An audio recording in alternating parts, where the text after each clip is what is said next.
So hello and welcome everyone to our webinar tonight.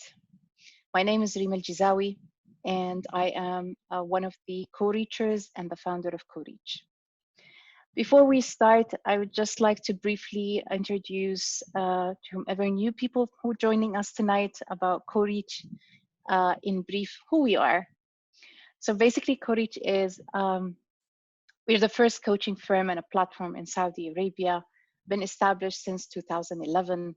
We're a group of passionate people and an advocate for bringing the human elements back to work. We thrive by enabling the we culture in organizations through providing a different approach to thinking, communicating, working, and living.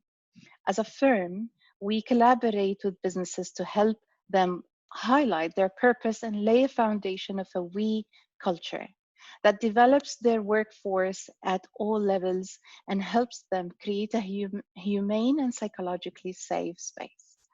And as a platform, we collaborate with individuals to help them elevate their self-awareness and lead their way towards their personal and professional growth.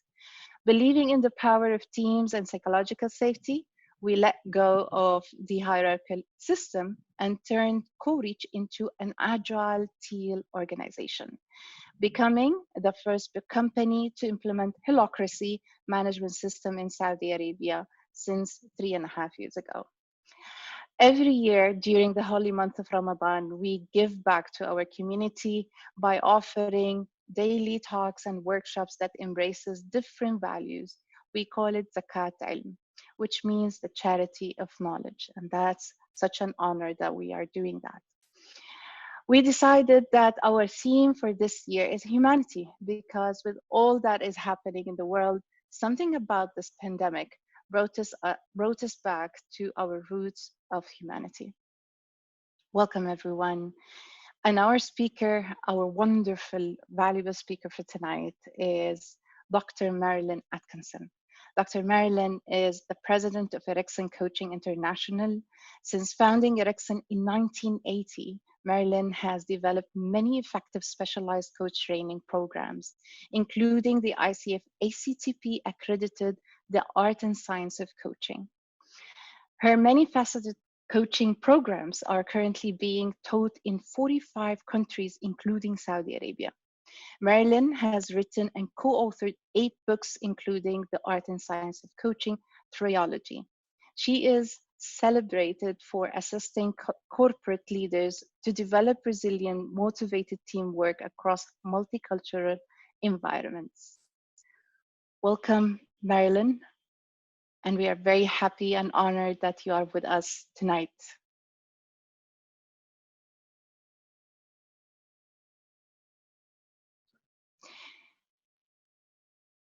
Thank you, Reem. Very glad to be here with everyone. It's a pleasure, a deep pleasure to join you for this hour and a half of exploration. And I really welcome your thoughts and comments and objections and additions and whatever you bring. The talk I'd like to give you includes all those wonderful value words that were the heart of your current framework here for the ICF week.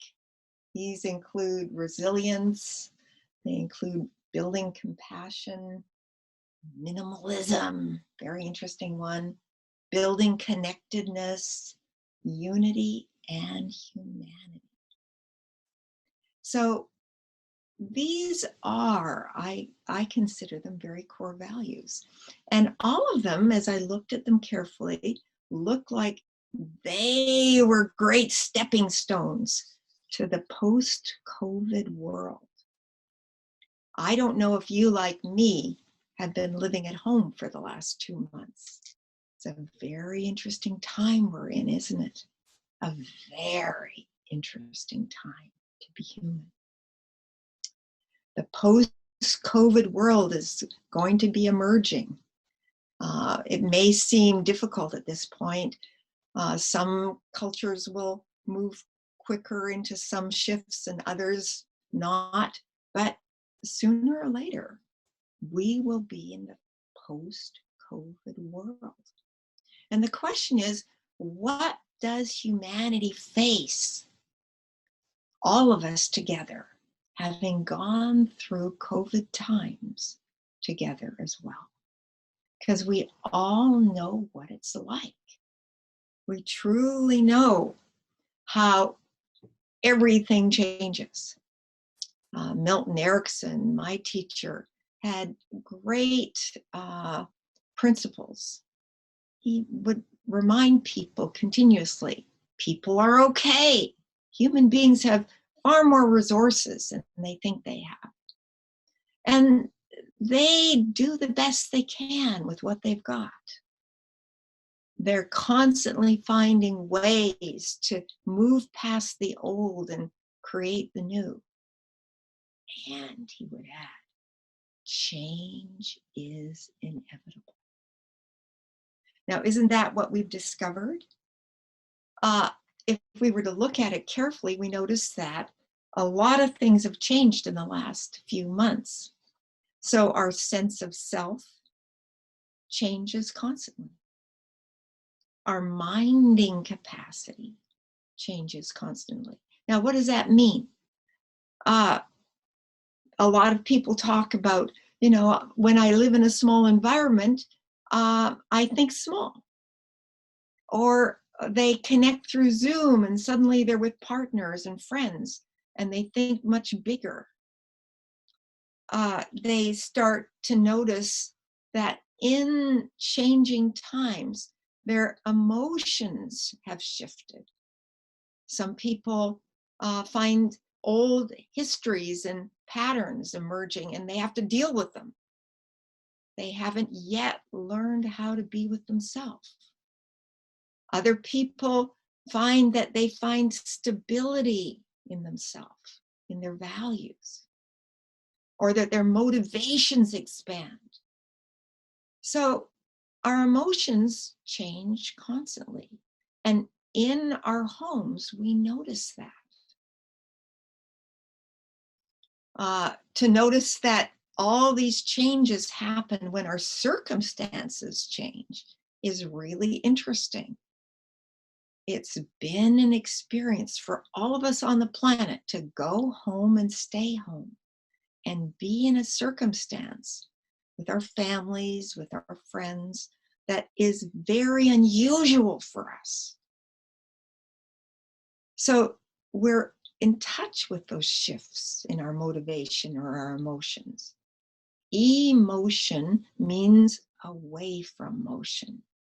And what happens to our motivations when we deal with negative emotions or we bring up positive motivations? We need to take charge, don't we? And coaches, you know what that's like, because you're working. I hope some of you are working on the phone with clients who are noticing that they need to build new minding capacities, new abilities to increase the scope of their attention, even as the environment scope narrows.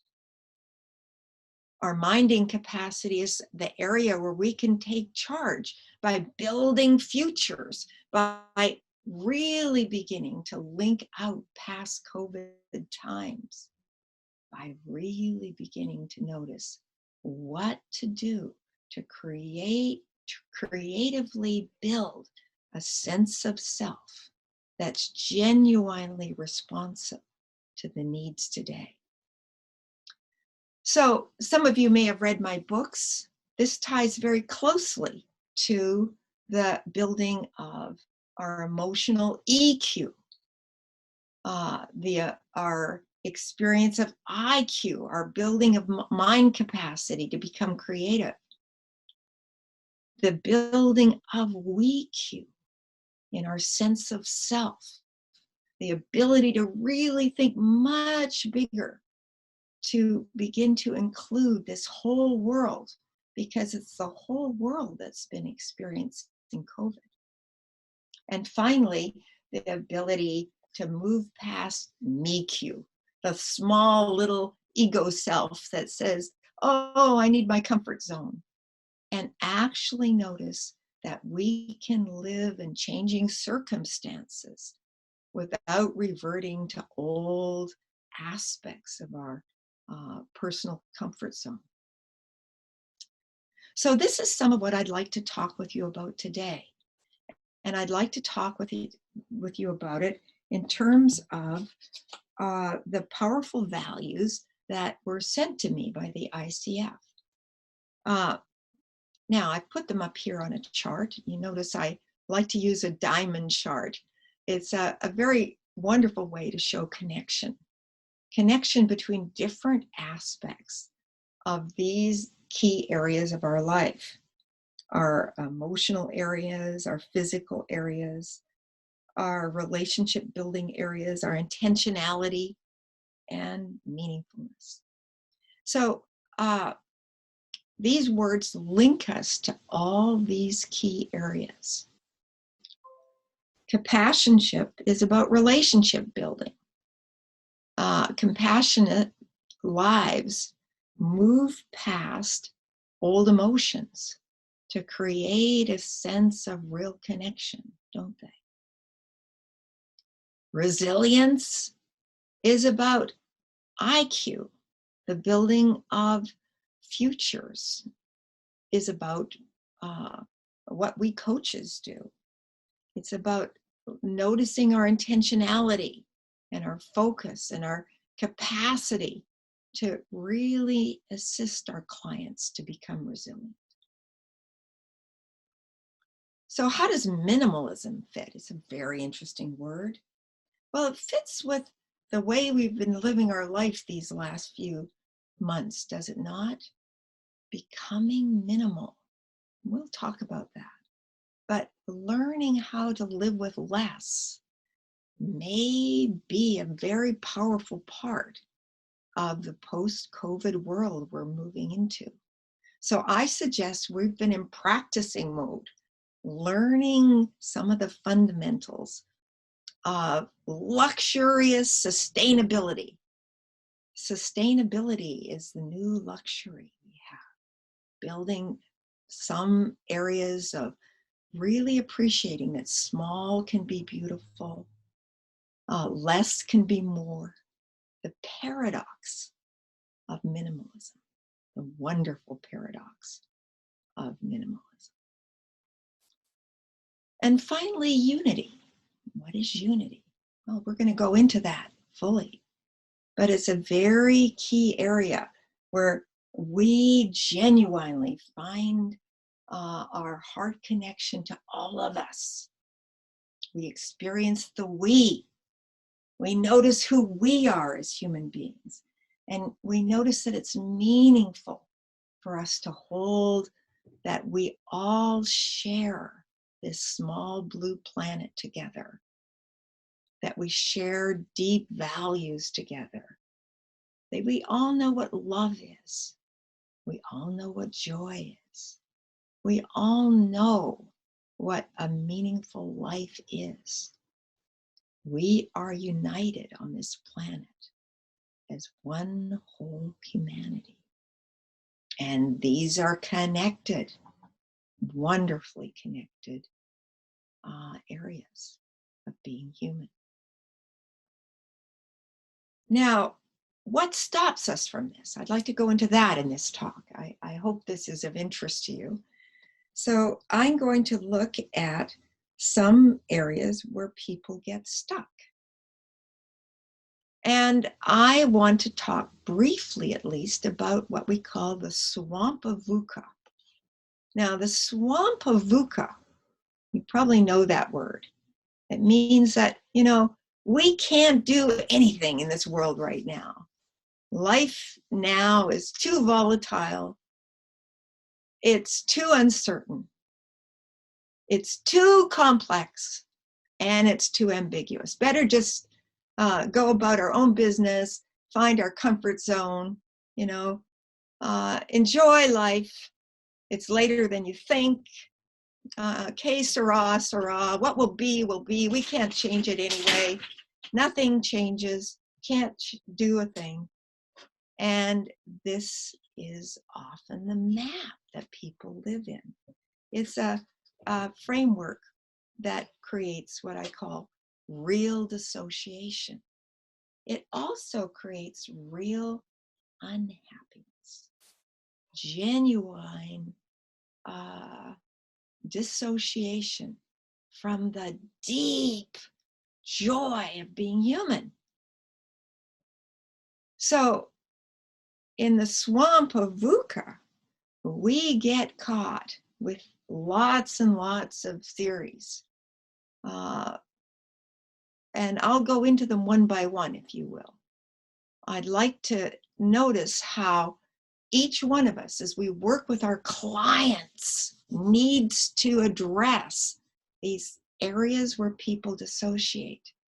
Because if we are to move towards the future, the beyond COVID future that we all face, with strength and leadership and potential, we need to really move beyond VUCA, the 4 key areas of dissociation.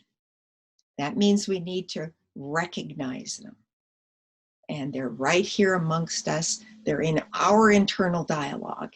It's not just out in the world. VUCA's usually associated as a term with a world that isn't possible to really, be fully human in. I say it's the other way around. I say that we create a mirror image of our own thought system. We can build the neuroplasticity to move beyond VUCA. It starts with us. And that, of course, is what coaching is all about, isn't it?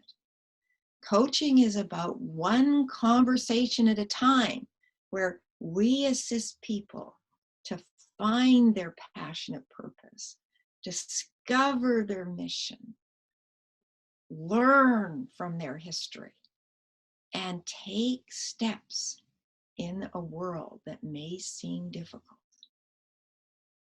So I hope that interests you as a topic. I hope you stay with us. I hope that you've got good questions as we go forward, and that this framework is of real interest to you. So write down your questions as we continue. This talk will be available because we're going through many ideas quickly. And what we're going to do is briefly go through each of these areas. And I'll tell a story with each one, because I think this is really, really valuable for all of us to think through how VUCA presents itself in our life. You may only have one set of blindfolds on. Blindfolds come whenever we're stressed. So I include myself in the blindfolded group. Whenever stress goes up, we tend to tighten the body. We tend to lose our big picture thinking. And so we need to know how to manage stress ahead of time. You with your clients are assisting them to build a vision, move past what we call the great gremlins: fear of visioning, fear of failure, fear of upsetting people, and fear of complexity and conflict. So with all of that, may we move ahead then, step by step? Because I'd like to look first at the way in which we start to build humanity's values, even with the word humanity itself. The word humanity in English is an interesting word. I know in Arabic it's insana. I was very interested in that, because in English, we're working with what I call the big H.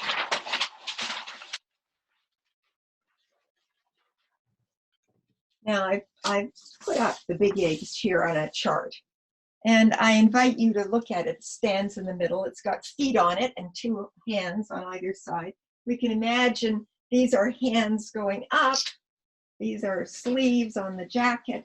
And these are the hands that reach up towards possibility, towards spirituality, towards a deeply meaningful life, connected to God. And as we experience ourselves being human, I use the word God because to be human in the original meaning of the word, human, means God-man in English. That's the lexicon. And that's what it's like for us. We're standing in one fragile body.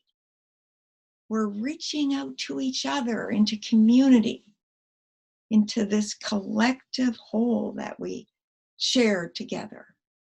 We're reaching out with others with compassion and interest, and we're reaching to the unity that life gives us, the possibility of truly being human, the possibility of showing our internal connection to what is holier than us, what is stronger than us, what is more pervasive and valuable than the old private thought systems that most of us live in. So to be human is a great enterprise. I work in Russia sometimes, and they draw the symbol Человек this way. It's a one-legged human, but again, reaching up. I go to China sometimes, and here they got strong feet, practicality, and reaching up. Again, always reaching. What does it mean to be truly human? And now I'm really interested here in this beautiful fire-lit self that you have for human. This experience of, have I got it right, I hope, in Arabic? Reaching up again, seeing that bright ball of light, that truly temple-centered quality that we reach for, the sacredness of being human. So I invite you to join me as we look at these values with humanity in mind. See, the word who in English, what is a who? Who are you? See, who comes directly from human. That's in English, the meaning of the word. So when we say, who are you? Then we get to decide the who we are. What quality of being human? How high is our reach? How wide is our connection? How deep is our compassion? And how willing are we to take that into the future and take care of future generations and give them that opportunity? Now that connects to small is beautiful. It connects to just enough. It connects to leaving behind those old status-oriented, ego-building structures and actually learning from COVID times who we can be. So I like to, for a moment, bring up what coaching skills drain the the VUCA swamp. First of all, let's go to this one here, please, Corey.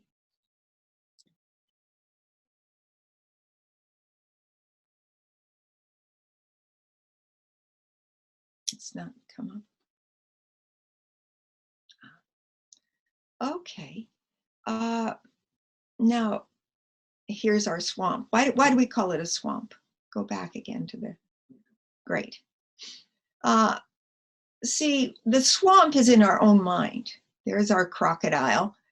And anytime you look at your internal dialogue when you feel stuck. You might think of times during this COVID era. Notice the kind of internal dialogue you have. This one, please. Because the kind of internal dialogue we build is very much focusing on typical hurdles in draining the swamp. And these do tie to volatile, ambiguous, uncertain, and complex. When things are volatile, when you're in a situation where you don't know how to handle it, and it's a matter of dealing with survival. Can I make it through these difficult times? Often people obey the rules and look good, and they go into freeze mode. What do I have to do? And they try and do it right. In volatile times, often people narrow their consciousness and they don't think very thoroughly about what is needed. They go into what we call cause-effect simplifications. What are cause-effect simplification? It's little ideologies. Right now, in COVID times, they're coming up everywhere. So-and-so caused this problem. No, it's caused by our own stupidity. We didn't notice this. We should have done it this way. That's because of this. That's because of that. I call these cause-effect simplifications, and they're projections. People get stuck with these ideological simplifications. And we as coaches can assist our clients to move beyond these. We can assist them to address the strategy of using this physical moment and build plans that we can use to build futures with. We can use careful strategy building to move past the fear of getting hurt, the fear of upsetting people. We don't need to obey the rules and look good. We can, in fact, be ourselves deeply. And you, as a coach, are assisting people as they gather information for real strategy building. How can they be present now with people in a cool way, where they cool things down in what seems like volatile situations where people are in fear of survival? What does uncertain mean? Uncertain tends to bring up the desire to fight. And in uncertain times, often people don't look effectively at the future. In uncertain times, what do? We tend to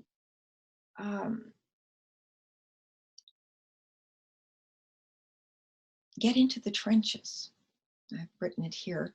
I'm thinking about my attitudes. Sometimes I notice, and I'm not thinking about the future for all of us. I'm thinking about the future for my company.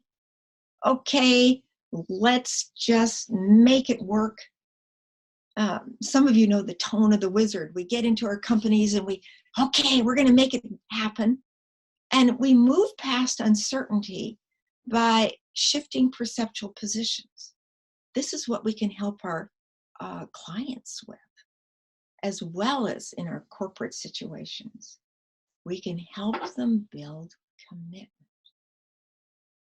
Now, this takes us out of the fight mode into the resilience mode. And this is the word that you brought to the conversation, ICF Saudi Arabia, a wonderful word, because resilience starts with deep commitment. What is resilience? Well, if we're committed to something, we do things differently. If we're 100% committed to something, we find the way to make it happen. I remember years ago reading a story about a young mother whose toddler slipped in the mud and fell right into the track of a 2-ton truck, a huge, huge truck that immediately stopped, but the child was in under its wheels, the legs of the child, and the child was could not move, could not get out. The mother, with all her power, as the driver ran round to help, she was already lifting that 2-ton truck off the toddler. She did it with her 100% commitment to her child. One of my favorite phrases, in fact, if you ever get an email from me, you notice I speak to it, is William Murray, who was one of the first people to climb Mount Everest. He says, until one is committed, there is hesitancy, the chance to draw back. Concerning all acts of initiative and creation, there is one elementary truth, that ignorance of which kills countless ideas and splendid plans. And that idea is that the moment that you 100% commit yourself, then providence moves too. All sorts of things occur to help one that would never otherwise have occurred. A whole stream of events issue from your decision, raising in one's favor all sorts of unforeseen results, all sorts of material assistance and meeting assistance, nothing that you could have dreamed about before. You, by your commitment, pull in the commitment of others. You, by your commitment, pull in what you need to make it happen. Whatever you can do or dream you can, begin it. Boldness has genius, power, and magic in it. So this is the heart of resilience. We're moving past uncertainty. We're moving towards a future that we are creating. It's like being the train on the track and building the tracks at the very same time. We're moving past old ideological thinking, and we're shifting our perceptual positions to take a future possibility that allows us to really build the creative force we need. We find the IQ and the team Q. We find the quality of certainty in ourselves. And we're not just fighting in the trenches. We're now trusting and finding the universe as an ally. So these are typical hurdles in draining the swamp. And to help our clients, we need to notice, where do they tend to put the blinders on? Do they stop looking at the future and hunker down into the moment? Then we assist them to really look at what they want in the post-COVID era. Who do they want to become? Why is this important enough that they'll do what it takes to get there? Milton Erickson was one of my favorites. He conquered polio as a young boy.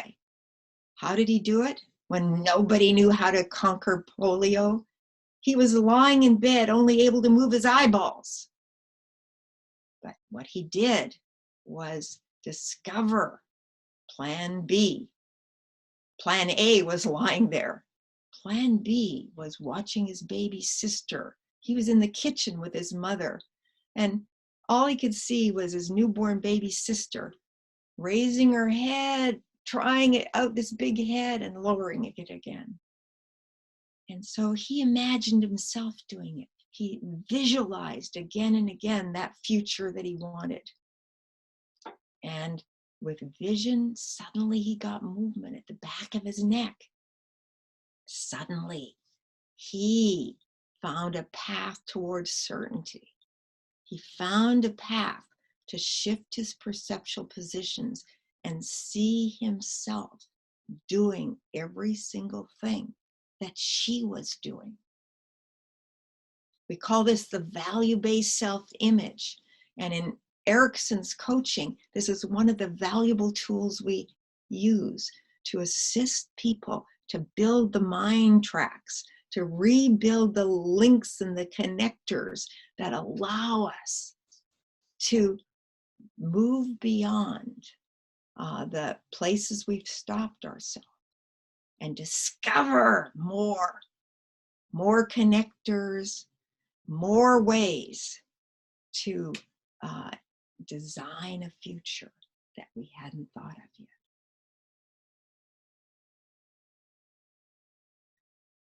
Okay, so with all of these areas, let's look at the area. Resilience is important.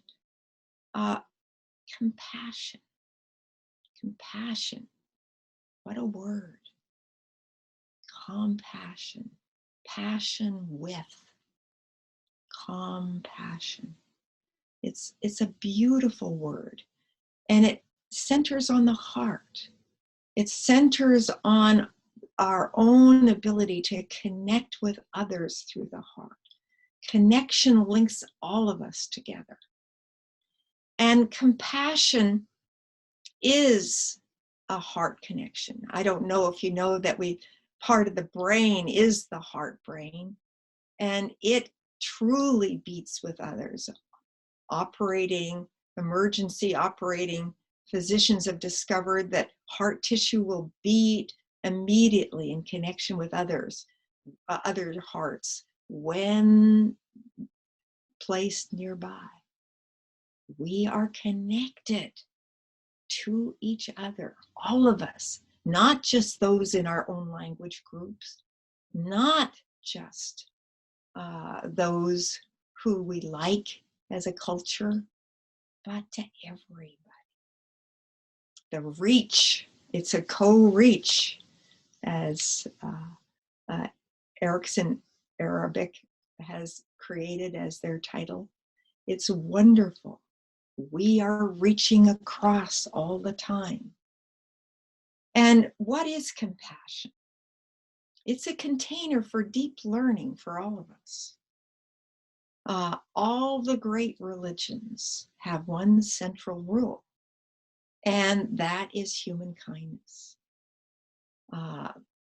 Some of you know the tone of the true friend. We're saying with co-reach, who you are is important to us. We do the best with what we can and for each other. We're building our life on the deep understanding of kindness. We do unto others as we would have them do unto us. And in that, we find our growth, we find our wisdom, we find our compassion.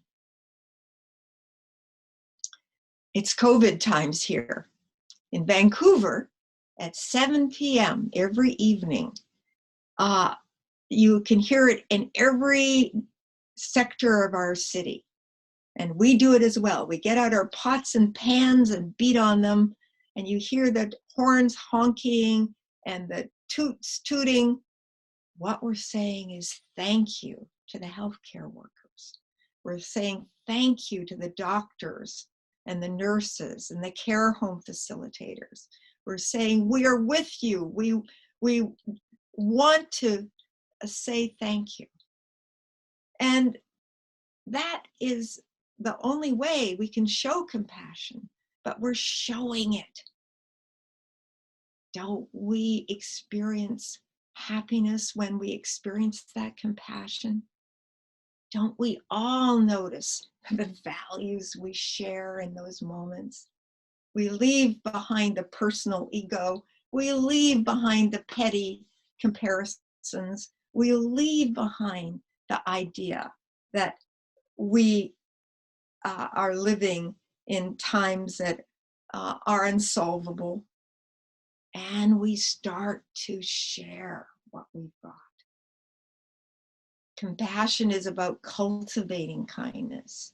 Compassion is about finding the inclusiveness that is truly our natural home. Milton Erickson, my teacher, tells a story of a man named George in a hospital, stuck in there for 7 years because he only spoke word salad. This was a mental hospital in the 1930s. They locked people in and threw away the key. There was no solution. They didn't know what to do. And so George sat in a ward for 7 years. And when people talked to him, he'd respond with word salad. What's that? All sorts of words all mixed up together. And in his first professional job, Milton was made, put in charge of the back wards of this hospital. And he met George on his second day there. And he spoke to George, and George answered in word salad. And Milton, he came right in close and talked to Milton in word salad, and Milton stepped back, and George said more word salad. And then George looked very disappointed and went and sat on a bench. That's what he did every day. Just sit there in disappointment, disillusionment. Now, Milton noticed this very carefully. Now, what did he do? He started to think from compassion. What would it be like to live George's life? This is what we call the I-you area of living. How do we notice from I to you, your experience? Stepped into George's shoes. And so he wrote his own word salad. Different, somewhat different, but making it the same quality.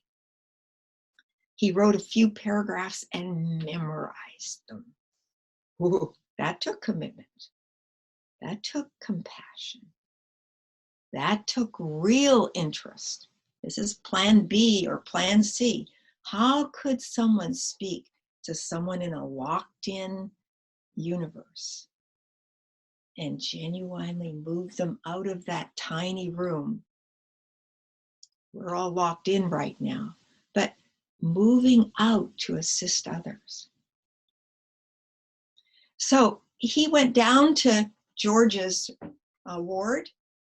He walked in one day. He was all ready with his memorized notes. And George rushed up and spoke 2 sentences of word salad to Milton. And Milton looked at George and spoke 2 sentences of word salad right back again.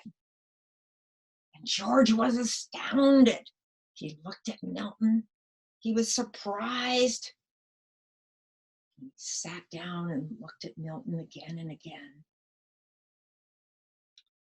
And then he got up and he started speaking very seriously to Milton in word salad.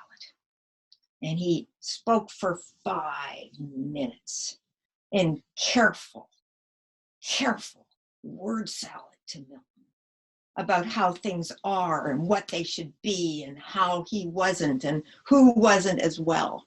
And he was showing this deep, growling quality of someone locked in. Milton sat and really listened. And when George sat down again, Milton stood up and he spoke to George in not angry word salad, but very straightforward word salad. And in his word salad, he spoke purpose. In his word salad, he spoke intentionality. In his word salad, he spoke certainty. And he spoke directly back to George with word salad. And then he sat down again. George listened. Now a real conversation had started here. And finally, George started to look at Milton with trust. And with trust and an uncertain voice, trusting there was real compassion there, trusting there was real listening there, trusting there was real connectedness there. He started to speak his fears. He started to speak his uncertainty. He started to speak his quality of sadness, disillusionment. He started to genuinely inform Milton through his tone of voice in word salad about what it was like to be him. And for 5 minutes, he spoke tenderly and fearfully to Milton, all in word salad. Milton listened. And then Milton stood up and with the same tenderness began to speak with compassion and friendship to George. And he used that tone of voice that spoke to we. We're all in this together. He used that tone of voice that spoke to us. There is more to us than you can possibly dream. Come out, come join us. He spoke to George in the tone of voice that showed real respect. Inspect again what's possible. Inspect again what's truthful. Inspect again what's genuinely your potential in life. I speak to you with respect. Come out from inside. Come out and join us in this world. Come out wherever you are. And George listened. And then Milton sat down. George was nodding his head, looking at Milton. And he put his hands on his hips and he said, "Speak sense, doctor." And Milton looked back and he said, "I will. Tell me your last name, George." And George looked surprised. He said 2 sentences of word salad. And then he spoke English again and said his last name. And by the end of the conversation, he was answering Milton's questions in English. And they were connected. Now, George was able to leave that hospital. He was able to leave in 6 months. He had inherited a small farm. They found out who he was. His parents had died. And he went back to his farm and lived there all his life and stayed in touch with Milton with postcards, telling him little news, built a new roof on the barn, or 7 new calves born this winter. And he sent them to Milton, who lived in Phoenix. Now, I've seen these postcards. They're real. And every single one of them ends with 2 sentences of word salad. So what does compassion do, everyone? What does compassion do for all of us? It allows us to find our own warmth. Whatever we give away comes back to us again. It builds that mirror neuron experience of we are here together and we are here together. We begin to build authentic appreciation for every one of life's experiences.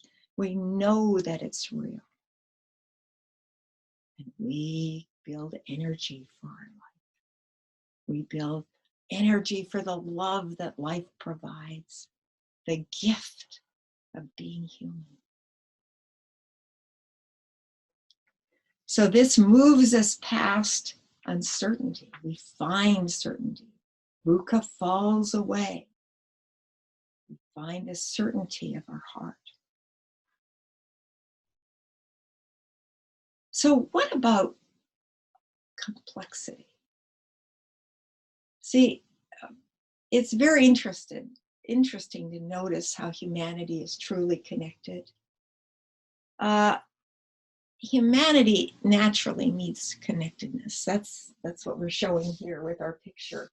That's what it shows. We're all connected with what our potential is, what we're reaching for. We're all connected with having our feet on this ground. We're all connected to Mother Earth. And in COVID times, the way to genuinely show that connection through appreciation, through genuine unity, produces a whole different world, doesn't it? Suddenly, we can live with little. We can live with minimal. We can take life out and drain that swamp.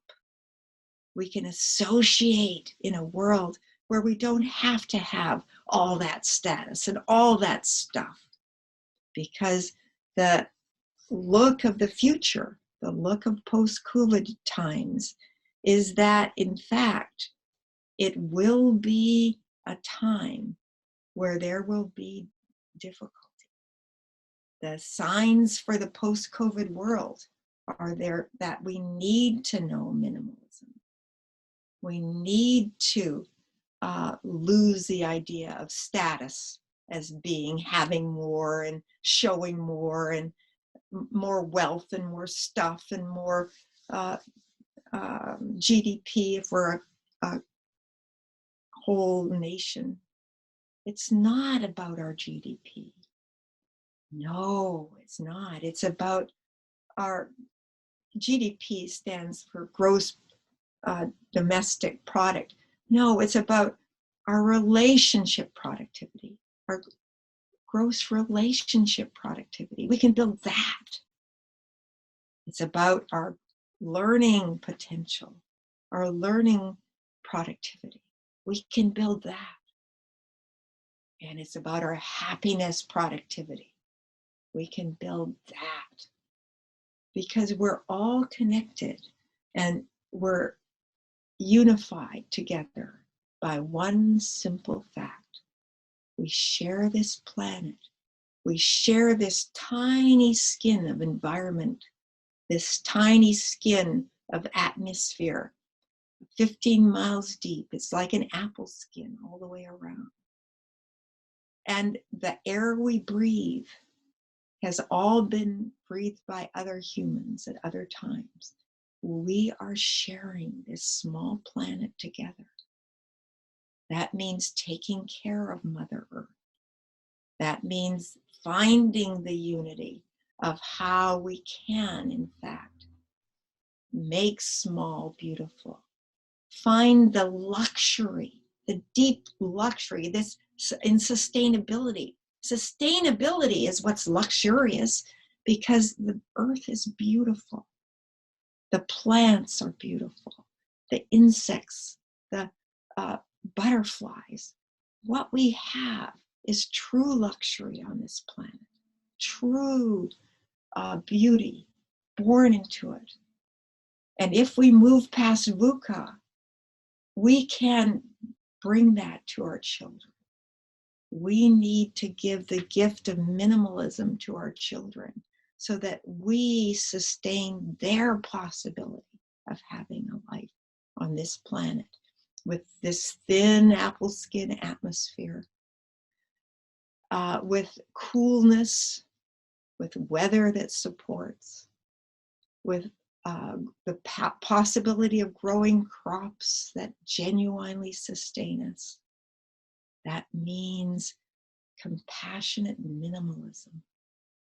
It means true ability to have resilient ability to connect, resilient connectedness. See, we can bring these values together. United compassion, it's one.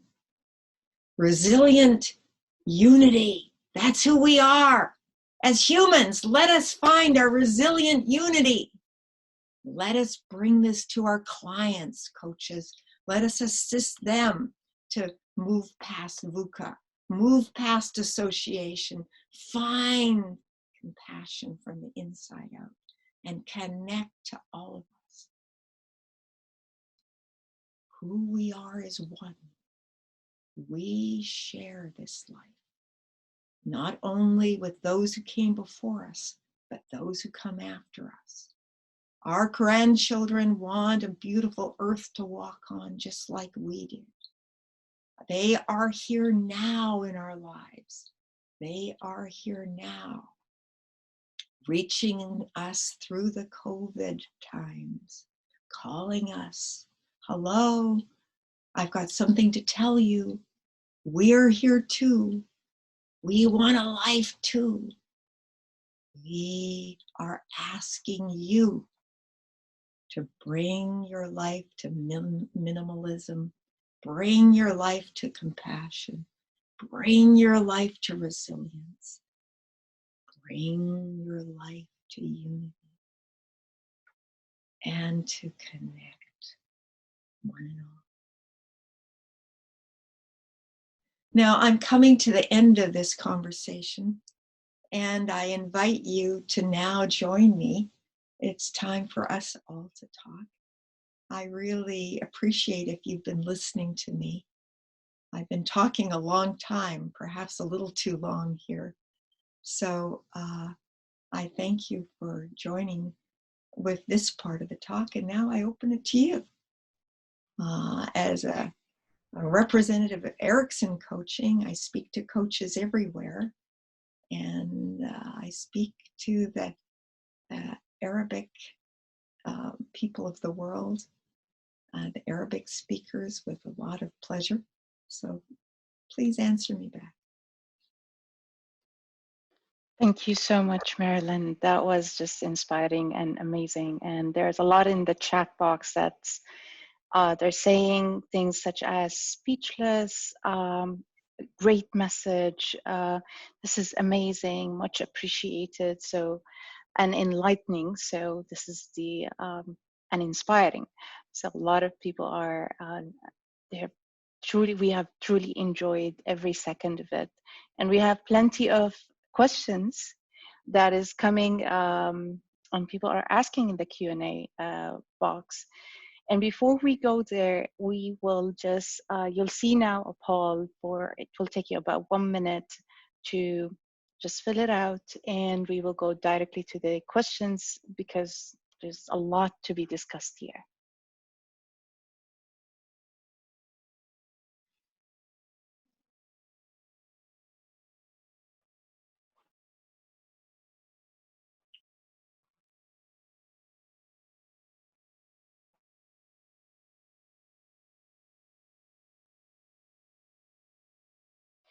We have people that are coaches and non-coaches, and even the non-coaches have, we have Muhammad is saying that,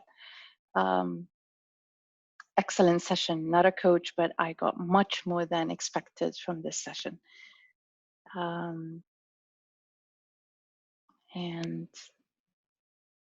there is expanding and rewarding. Beautiful.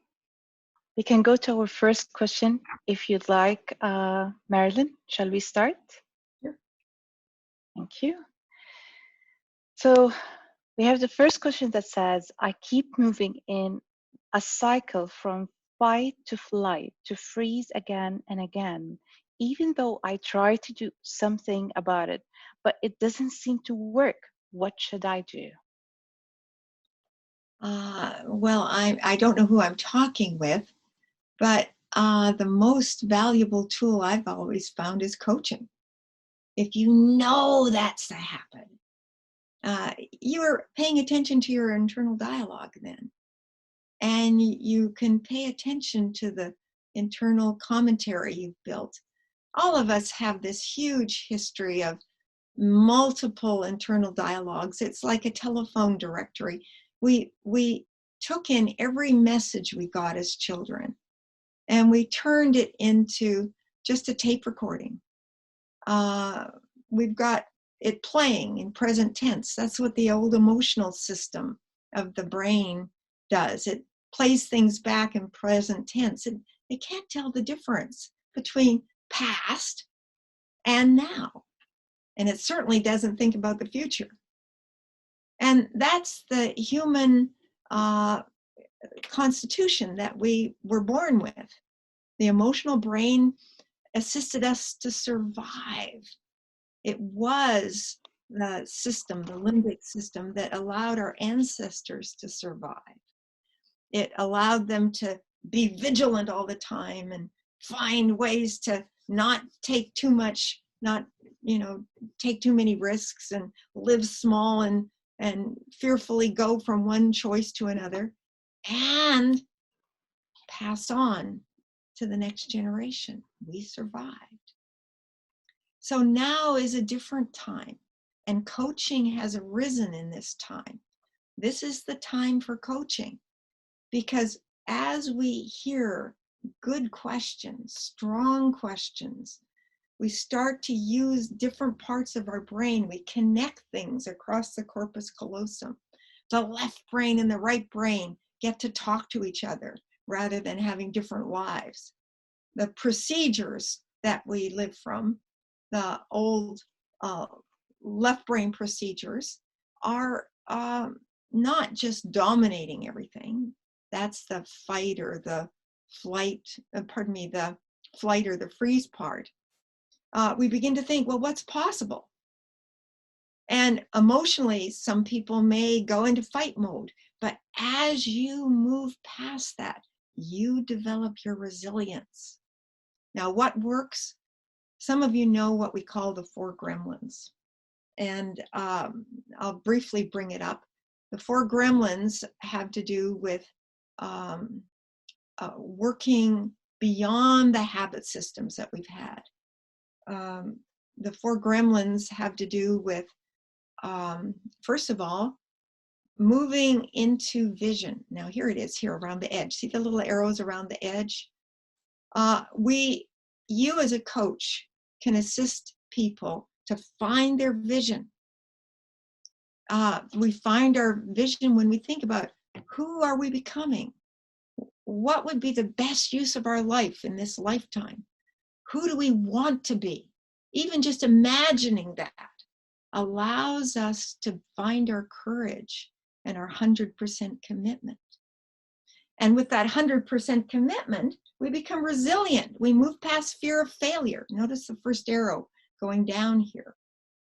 We start to connect that vision to ways we can move past old uncertainties and build the real experience that we have our inner strength.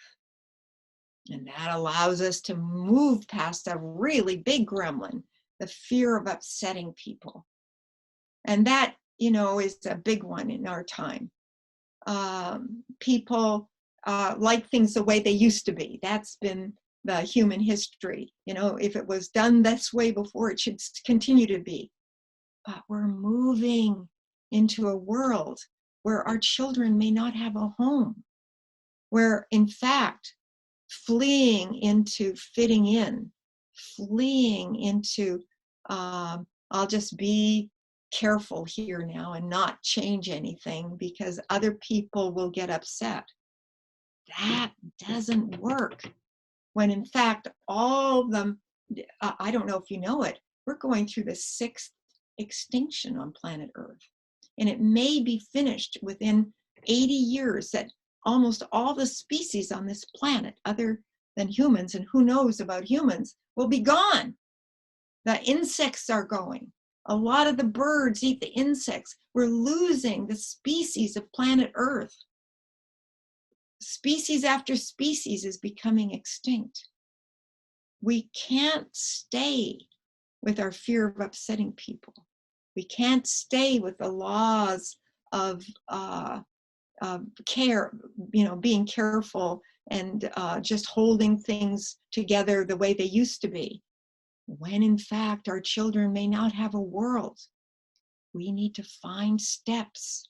We need to live a minimal life, not focus on status and personal grandiosity or the comfort zone as a way to move beyond the difficulties of being in this world with difficult people.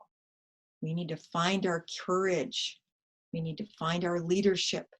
We need to find our ways to take those steps.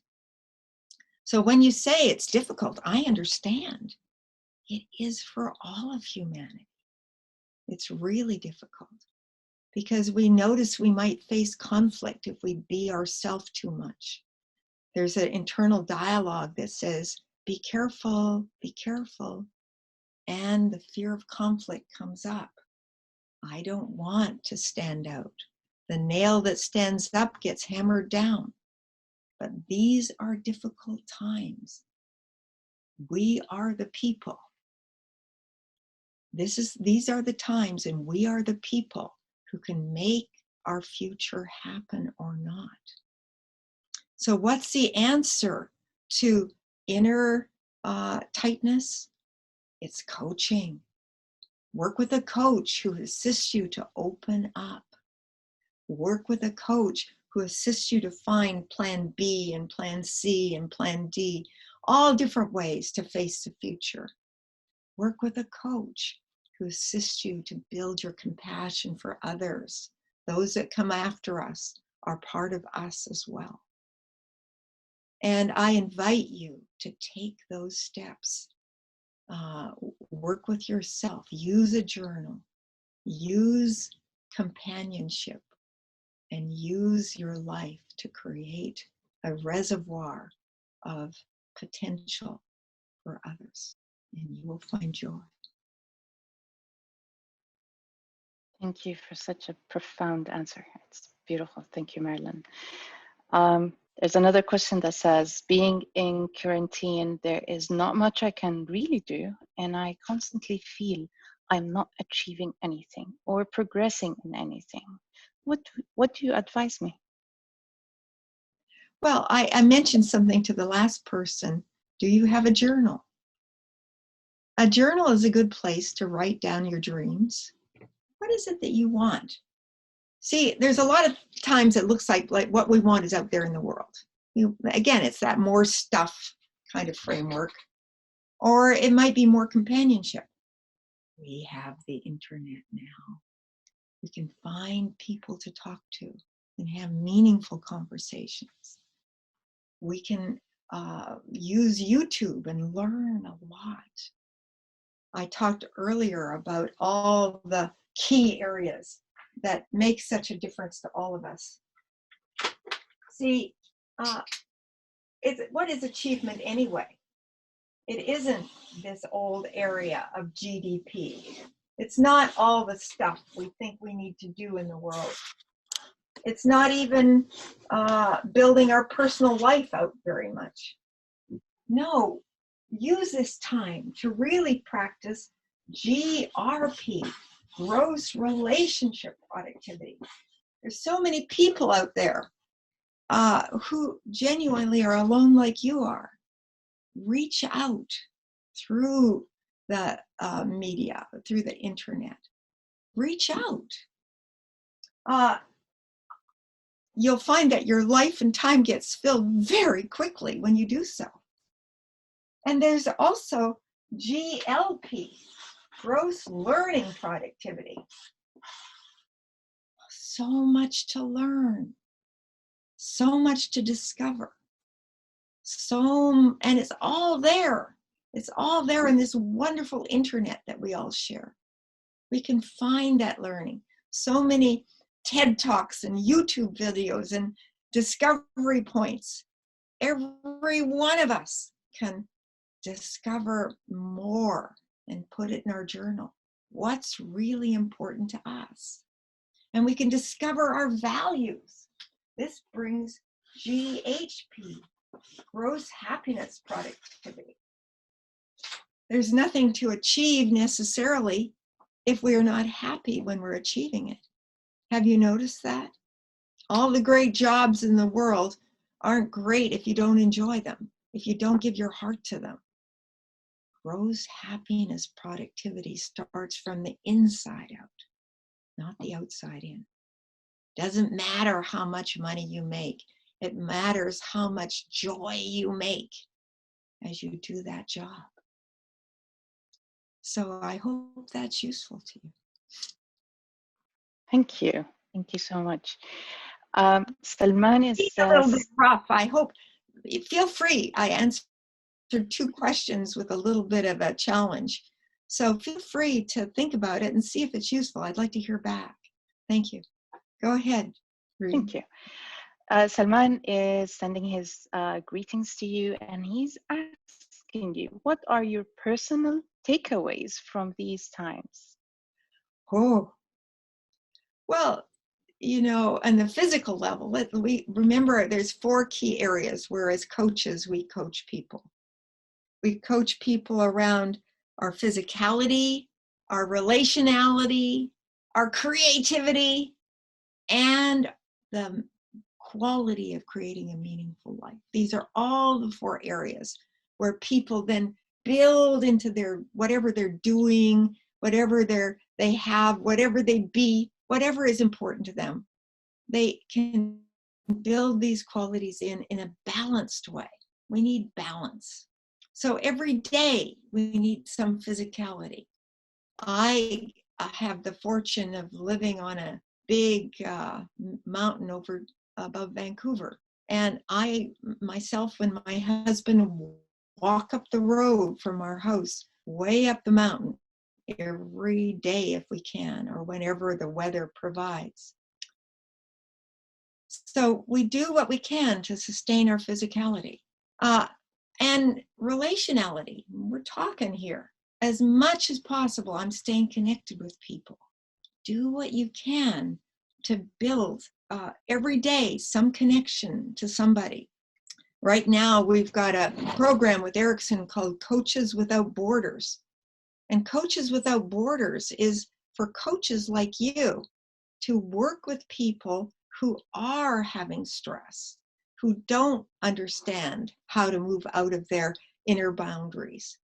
And as coaches, I really respectfully invite you to form your own Coaches Without Borders in the Arabic language, and gather the name of coaches who are working and willing to work with people who have difficulty, and give a couple of coaching sessions, 2 or 3 or 4 every week, to people who are stuck and don't know how to work with their own inner space. So we need balance. We need emotions that are actually move towards motivation. We move out of negative emotions to positive motivation. We also need the ability to work with our creativity. And again, our journals can be useful here. Every one of us gets visions. We get dreams at night. At night, we're like Picasso. Amazing thought systems come by. And they're filled with art and imagery and all sorts of creative ideas. We get creativity when we ask inwardly for it, when we request, what do I know would be of real value to my life right now? What might be of real interest? And so we need balance. We need to find a way for that creative impulse every day. Something we can build or do or achieve, even on the most subtle level, that gives us that joy. Something we can give for others. And finally, we need to connect to deep meaning. We need to connect to unity. We need to connect to our spiritual awareness of the power of being alive and the power of being human. Call that gross happiness potential, because it really is. As we build our learning potential and our happiness potential and our relationship potential, all the stuff in the world, all the things we're not achieving out there fall away. They're not so important. They're not important at all. Who we are is our capacity to be fully human. And that's what matters. Human. Remember, it means God-man. It means finding inner unity and finding our connection in the deepest sense with what we're reaching for, with what we want to aspire to, with the humility of our life. Hugh, I said it stands for who, but it also stands for a lot of English words. One of them is humble. We need to be humble. Who? H-U. We need to be able to find our humor. That word is in all sorts of languages. Humor. Humor comes from the heart. It comes from realizing that this is a journey we're on. We're all in this together. We were lucky to be born, lucky to be here, lucky to have the COVID experience, lucky to have these moments we share with each other. So I wish you well with that. Thank you. Thank you so much. There's a question that is about trust here. The question is, sometimes trust might be faulty. How can I make sure that this trust was well placed? Okay. Well, trust, of course, starts with the heart. And our heart is our heart. So to trust others, something happens first, and it's called respect. So first of all, we need to have dialogue with each other. We need to listen to people. We need to notice how that touches our heart. And over time, as we see how people act, and we see that they're consistent with their words, we can build respect. Now, respect is something that requires that we inspect. We need to actually inspect carefully. Is this something that I feel in my heart? Is it something that touches my own sense of inner truth? Is this something that I can feel alignment with as a human being? And with respect, then, over time, as we see a person be consistent, we build trust. Now, with inner trust, it's exactly the same. We need to honor that we're building inner trust with ourselves. Sometimes people say, oh, I don't like myself very much. Well, go ahead and like yourself. You're doing the best you can with what you've got. These, if you're worrying a bit too much, these are worrying times. Give yourself a break. Give yourself a pat on the back. Find your balance. Give yourself an internal hug. Just feel some oxytocin coming your way. You deserve it. Give yourself a real inner hug. Say yes to yourself. Have mercy on yourself. Say to yourself, you're okay too. And then you'll find it's easier to have respect and trust for others. I just love your answer. It just it is so meaningful and deep that I have answered multiple questions, even for myself. Thank you so much. And we have one more question that says, how can we prevent ourselves from feeling sympathy when what we really feel is empathy and compassion? Okay. Well, coaches know a lot about this, actually. So if you're a coach, you may remember how to take different perceptual positions, different stand in different shoes. I mentioned this earlier when I talked about the difference between EQ, which is actually learning how to really build a variety of ways to have empathy with others, not just jumping in and feeling their feelings. That's association. We need to step in briefly and step out again so that we can stay aligned and also be able to assist with good questions. That means we need our IQ as well as our EQ. We need both relationship skills and creative skills. And we need the ability to take people with us through great questions, through genuine ability to listen to them, to hear what it's like to be them without jumping in and going there. That doesn't help. Nobody wants you to join them in their pain. They want you to stand in your strength, stand in your capacity to listen well and to understand. To understand means to stand under, not to get boggled down into. And that takes us beyond small style sympathy into real empathy and compassion. Thank you so much. And we have a question about purpose. Okay.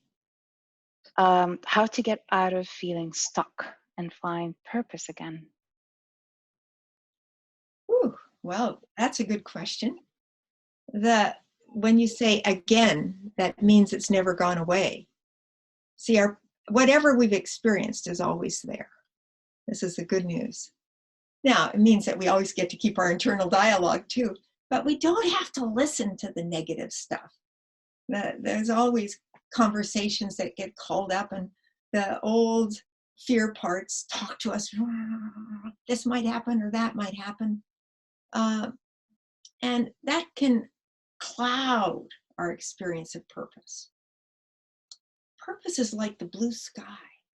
Now, I know you've got a lot of that in Saudi Arabia, but in many parts of the world, like where I live, we have a lot of rain. In fact, I'm in one of the rainier zones of the world. And so on a rainy day, the clouding in of thoughts is like the clouding in of fog and smog and all that stuff. And what we need to do to find our purpose is to reach for it. What we need to do is to imagine rising up out of these thought systems. Just reach for it physically, like you reach for true meaning. Ask inwardly, what is my purpose today? That if I do that, I will experience a small step on the journey of my genuine, committed life. All of us are on a journey. It is what I call the hero's journey sometime. The hero gets bogged down in lots of swamps. And to move past them, we must constantly look further. What is it that I want? That if I used my life for that, I would genuinely have made a difference to others. What could my legacy be? Now, legacy doesn't have to be something huge. You might want to think of one of the happiest times you've had in your life. What made you happy in that time? What made that time truly happy? I, for example, remember a training trip where I went to California. And I went with my kids. I was a mom of 2 children at that point, living alone. It was a time I had a whole year when I was in a training program, and I took my children with me. I was a young psychologist and on a 1-year training stint. And I came into Los Angeles, of all places. You know, we had all our luggage and we had our bicycles, and we had a variety of things, but not very much, and just 1 car with 2 children. And it was a time where my purpose was education, but it was also multiple other things. I had to find a home. I had to find a helpful work because I didn't have enough money for the whole program unless I got work as well. I had to find schools for my kids. I had to find a lot of things. So it may seem like life is very complex, but our purpose is always there. A purpose comes with commitment. When you are committed to living a life of purpose, you get what you need. When it's like climbing Mount Everest again. Now, what was interesting, I started asking questions like, how am I going to find a home? We arrived in this smoggy city, this huge factory-laden city. And I was so disconcerted. I hadn't seen this city coming out of the hills. I saw this huge layer of smog. I said, do I want to go there? So I stayed close to the coast. I kept going off the freeways and finding roads. I didn't know where we were going, but I thought, well, we'll find a restaurant or something and sit and then make our plan. And I stayed right close to the coast, and I got a parking lot. I got a parking spot right near the beach. So I thought, well, I can take my kids to the beach. We'll have a bit of a break. We've been driving all day. And as we parked the car and the kids scampered off to get their feet on the beach, and I just sat there making sandwiches, guess what? I was parked next to apartment block, a bit of a shabby one, but not bad, right near the beach.